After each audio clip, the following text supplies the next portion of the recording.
오늘의 증시 브리핑 시작하겠습니다.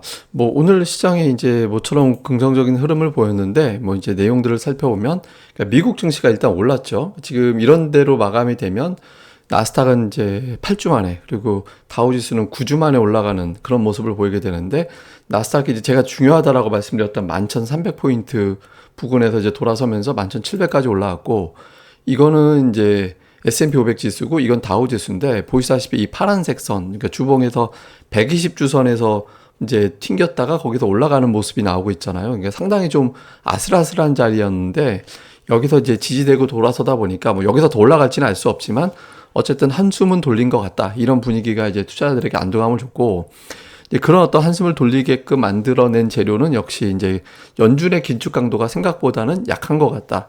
아니, 약하다고 얘기하면 안 되죠. 그러니까 생각보다 셀 것 같지는 않다. 그러니까 이런 분위기입니다. 그러니까 어제하고도 또 달라졌는데, 미국의 12월 기준금리가 어느 정도 가 있을 것 같냐, 이걸 이제 보여준 거거든요. 근데 지금은 이제 2.50에서 2.75 쪽이 되게 유력하다, 이렇게 가고 있어요. 그러니까 이제 지난주까지만 해도 3.0, 상당히 3% 넘어갈 거야, 이런 쪽이 우세했었거든요.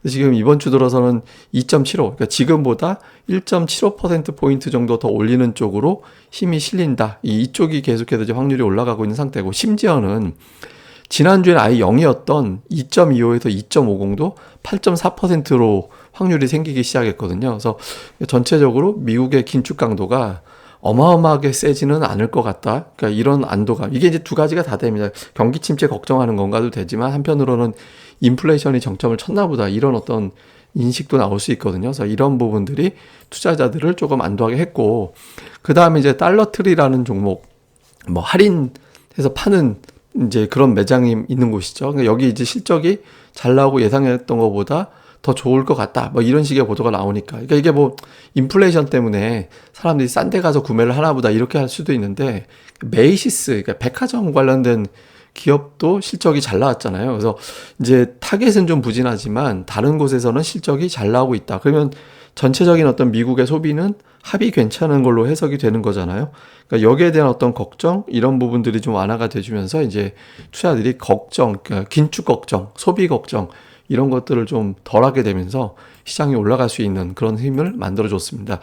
그 다음에 이제 재료는, 그러니까 중국이 계속해서 이제 경기 부양책을 펼치는데 이게 약간 리커창의 발언이 좀 세게 나오고 있는 그런 상황이거든요. 이게 이제 일부에서는 제로 코로나를 비판한 거다, 이런 식의 어떤 해석도 나오곤 있던데, 어쨌든 그것까지는 잘 모르겠고, 정치적인 거나 음모론 이런 건 우리가 얘기할 게 아니니까.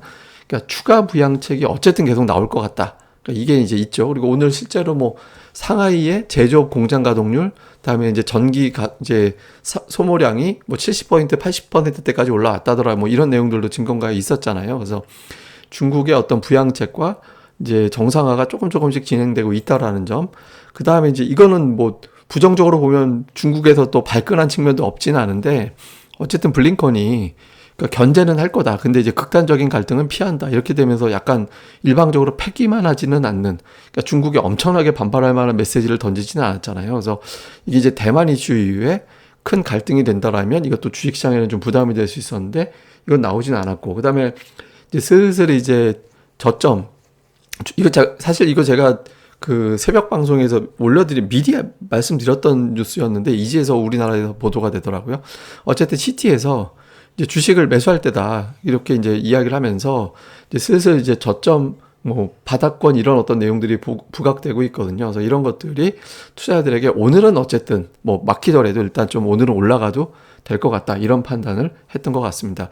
그 다음에 이제 수급에서는 이제 외국인들이 매수를 하고 콜을 사고 풋을 파는 그런 형태를 보였죠. 반면에 이제 코스닥은 팔았는데, 사실 오늘 금융투자 역할이 있었다고 봐야죠, 아무래도. 근데 금융투자는 성향상 제가 보기엔 다음 주 정도 되면 또 매도로 바뀔 가능성이 높거든요. 그래서 외국인 투자자들이 매수를 붙여주는지 여부가 다음 주에 상당히 중요할 것 같습니다. 그러니까 금융투자가 일주일 내내 다음 주에 매수하기는 어려울 거예요. 그러니까 다음 주 이후에 금융투자의 물량을 누군가 받아줘야 되기 때문에. 근데 오늘 일단 개인들이 7천억 원 팔아서 이런 자금은 하루 이틀 정도는 견딜 수 있는 자금은 되거든요. 근데 기본적으로는 외국인들이 중요하다. 반면에 이제 코스닥은 좀 많이 팔았는데, 코스닥 보시면 외국인들이 일정한 패턴을 좀 보입니다. 그러니까 한 2, 3일 정도 팔았다가 하루씩 1,000억씩 쑥 들어와요. 그러니까 팔았다가 며칠 팔거나 세게 팔았다가 하루씩, 그러니까 다음 주 월화 중에 하루 또 매수 들어올 가능성이 있는데, 어쨌든 이제 외국인들은 코스닥을 연속으로는 좀처럼 매수하지는 않고 있습니다. 근데 한 2, 3일 정도 때렸다가 한 번씩 사는 패턴. 그래서 오늘 매도한 거를 뭐 새롭게 매도가 시작된 건가 이렇게 볼 필요는 없는 것 같아요. 근데 제가 지금 주목하는 건 뭐냐면, 이게 이제 펀드 자금 동향, 글로벌 펀드 자금 동향인데, 자금이 유입됐어요. 7주 만에. 7이라는 숫자가 지금 나스닥 S&P 500 지수가 7주 연속 하락했었잖아요. 근데 이번 주에 반등이 나왔죠. 그러니까 돈이 들어오긴 들어왔구나.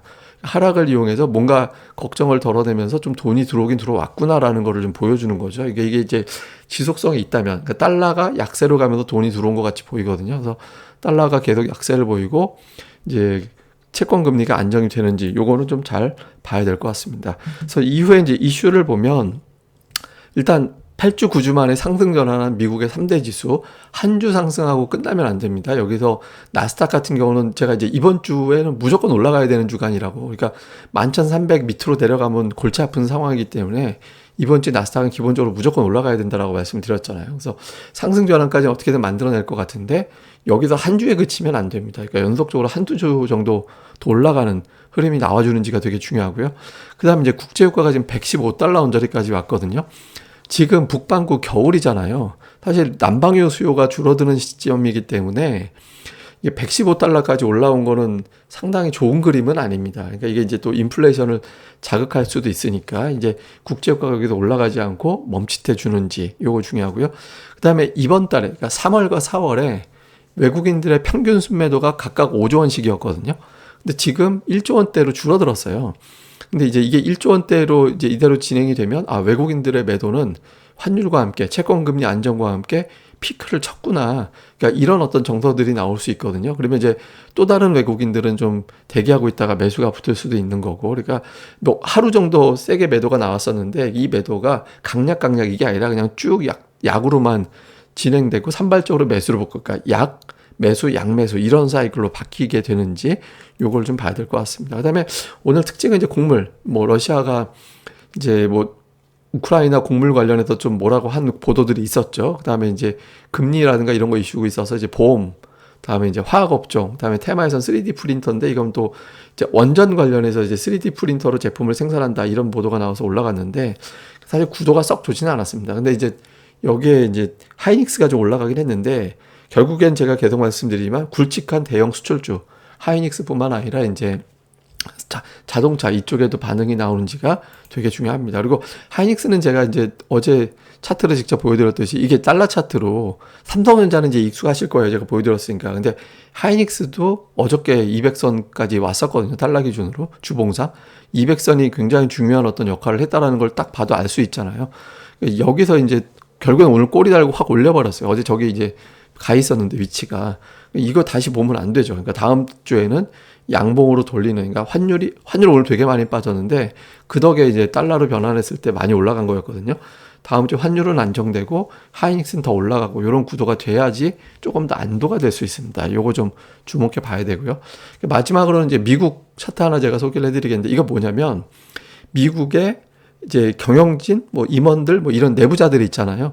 그러니까 이런 사람들이 주식을 사는 것과 파는 거를 갖다가 이제 수치로 보여주는 거예요. 그래서 이게 이제 이 중간값이 1인데 1보다 위에 올라가 있으면은 내부자들이 판 주식보다 산 주식이 더 많다 이렇게 되는 건데, 이게 잘 보시면 파란색 선이 S&P 500 지수인데, S&P 500 지수가 바닥을 칠 때마다 이제 이게 확 올라가는 그런 경향을 보였거든요. 이게 어떤 의미냐면, 우리 회사가 아무리 뭐 주변이 어쩌라고 해도 이 정도 주가는 아닐 텐데 라고 판단하는 내부자들이 늘어나면 주가는 반등하더라라는 거예요. 그러니까 코로나 때 폭락했을 때 내부자들 주식 올라간 거 보세요. 그러니까 최근에 근데 갑자기 또 확 올라왔거든요. 그래서 이게 이제 최근 미증시 반등하고도 좀 연관이 되는 것 같습니다. 그래서 이런 분위기가 이어져야죠. 이것만 믿을 수는 없는 거고, 그래서 다음 주에 이런 데이터들이 계속 신뢰감을 갖는지 다음 주가 제일 중요할 것 같습니다.